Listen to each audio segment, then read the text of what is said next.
आज मैं आपसे बात करने वाली हूँ ऑस्कर अवार्ड्स के बारे में। इसके अलावा इस साल कौन कौन सी मूवीज़ हो सकती हैं भारत की official entry.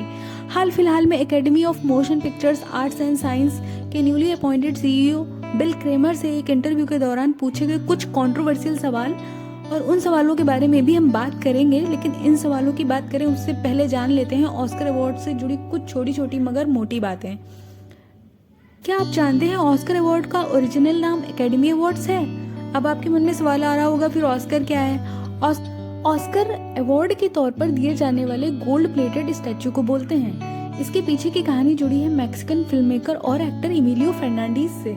High school drop out Emilio को मैक्सिकन रिवॉल्यूशन के दौरान 20 साल की सजा सुनाई गई, लेकिन वो एक रोज मैक्सिको से भागकर लॉस एंजल्स आ गए और हॉलीवुड में काम करने लग गए। यहाँ उनकी दोस्ती हुई रियो नाम की एक एक्ट्रेस से जिनके हस्बैंड गिबॉन्स उस समय स्टैचू डिजाइन में बिजी थे। उन्होंने एमिलियो को स्टैचू के लिए एक पोज देने को कहा जिससे वो ट्रॉफी के मेन मैन का बेस बना सकें। एमिलियो को कुछ खास इंटरेस्ट नहीं था भाई कि हम नहीं देने वाले पोज, ऐसा उसके दिमाग में चल रहा था। लेकिन फिर भी बार बार कहने पर, रिक्वेस्ट करने पर उसने कहा ठीक है चलो दे देते हैं। इसीलिए बिना ढंग के उसने एक पोज दिया जो बाद में आइकॉनिक हो गया। फिर इसे जॉर्ज स्टर्नली ने बनाकर तैयार किया। दरअसल इसके नामकरण के बारे में कोई स्पष्ट जानकारी नहीं मिलती है। कुछ लोग कहते हैं एकेडमी में काम करने वाली एक महिला मार्गरेट ने ट्रॉफी को देखते ही खुशी से चीख कर कहा कि ये ट्रॉफी बिल्कुल उनके अंकल ऑस्कर की तरह दिखती है। इस वजह से वहाँ काम करने वाले लोगों ने ट्रॉफी को मजाक मजाक में ऑस्कर कहना शुरू कर दिया। 1932 में जब वॉल्ट डिज्नी ने थैंक यू स्पीच देते हुए पहली बार इस अवार्ड को ऑस्कर अवार्ड के नाम से संबोधित किया तो ऑस्कर नाम लोगों के बीच में पॉपुलर हो गया। ऑस्कर की पॉपुलैरिटी देखकर 1939 में AMPS ने ये नाम ऑफिशियली अपना लिया। जॉर्ज स्टैनली द्वारा बनाई गई ये ट्रॉफी असल में एक वॉरियर और एकेडमी की 5 इंपॉर्टेंट ब्रांचेस को दर्शाती है: एक्टर, राइटर, डायरेक्टर, प्रोड्यूसर और टेक्नीशियन। वीडियो की शुरुआत में मैंने बिल क्रेमर का जिक्र किया था। ये AMPS के नए CEO हैं, नोट कर लो भाई कहीं UPSC में ना आ जाए। इनसे हाल ही में एक इंटरव्यू के दौरान लास्ट ईयर की स्लैप कंट्रोवर्सी के बारे में पूछा गया, जिसका जवाब देते हुए क्रेमर ने कहा our focus is cinema and it's time to move forward.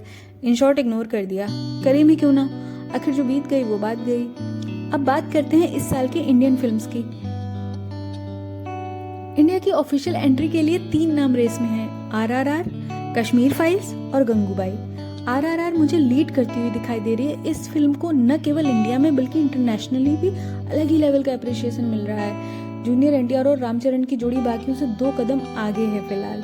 International film critic Clayton Davis, जिनके प्रोडक्शंस की अपनी ही वैल्यू है, उन्होंने RRR का जिक्र करते हुए कहा a monument action cinema which reminded me 2015's movie Mad Max. Anyways, India is still in process of sending official nominations. I am rooting for RRR for various reasons. I will discuss with you all in my another upcoming video. आप लोग comment section में बताइए RRR, Gangubai और Kashmir files में किसका पलड़ा भारी है। इसके साथ ही ये भी बताइएगा आपको क्या लगता है किसे होना चाहिए इंडिया की ऑफिशियल एंट्री। वीडियो अच्छा लगा हो तो लाइक और सब्सक्राइब करते जाइए और हाँ, don't forget to press the bell icon. Thank you for watching. भिन्न भिन्न।